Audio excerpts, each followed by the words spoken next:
माणसाला दुसऱ्याला नावं ठेवणं फार जमतं, हो की नाही? आणि काही काही महिला तर अशा असतात की आपल्या बुडाखालचं त्या अंधार बघत नाहीत, मात्र दुसऱ्याला बोलून मोकळे होतात, हो की नाही? त्यांचं जिभेवर स्वतःच्या नियंत्रण नसतं किंवा ते वाचळ असतात, त्यांना घाणेरडं बोलायला फार आवडतं.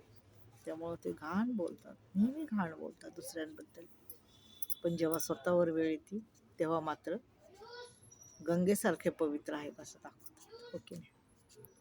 तर असू द्या, दुसऱ्याला नावं ठेवण्यापेक्षा तुम्ही स्वतःच्या बुडाखालचा अंधार बघा, आणि तो महत्त्वाचा आहे. जर तुम्ही दुसऱ्याला एक बोट केलं नाही तर तुमच्याकडे 4 बोटं येणार नाहीत, हो की नाही? मी तर नेहमी म्हणते, कर्म फिरून येत असतं आणि कर्म फिरून हे येतच. केव्हा ना केव्हा, कधी ना कधी कर्म हे फिरून येणार म्हणजे येणारच. ह्याचा हिशोब होतच असतो, ह्यातून कोणी सुटलेलं नाही. म्हणून बोलताना आपल्या जिभेवर नियंत्रण ठेवावं.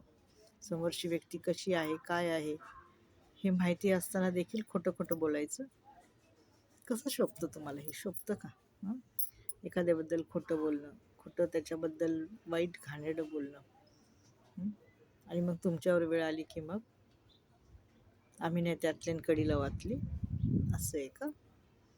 अच्छा, असंच असतं सर्वीकडं. खोट्याचं तोंड मोठं असतं आणि खऱ्याला माणूस दाबून टाकण्याचा प्रयत्न करत